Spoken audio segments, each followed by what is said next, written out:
Huling mensahe para kay Giselle Aguinaldo. G, alam mo na yan. First year pa lang. Crush na kita, Brad.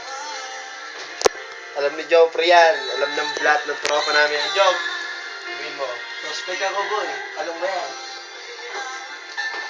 Mahal na mahal kita, boy. Kung alam mo lang. Sino kanina? Tanongin mo best friend ko. G, simulat sa full first year, ikaw na tinitibok niyan. Kaya sana lagang yung puso ng kaibigan ko. Hindi siya nangingialam. Kasi, ikaw lang talaga tayong gusto niyan. Sabi niya sa akin, magseseryoso sa pag ikaw yung naging niya. Bubuntisin ka lang agad.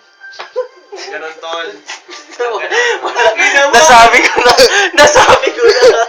Tingnan mo, ang ganda na eh. Ang ganda.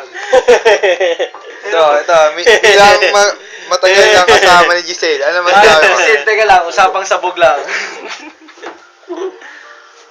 Bago kami mag-inom dito, inaalay namin sa itong inuman na ito. Inuman na ito! Ano ito? Pakisabi na lang na mahal ko siya. Di na bali, may mahal siyang iba.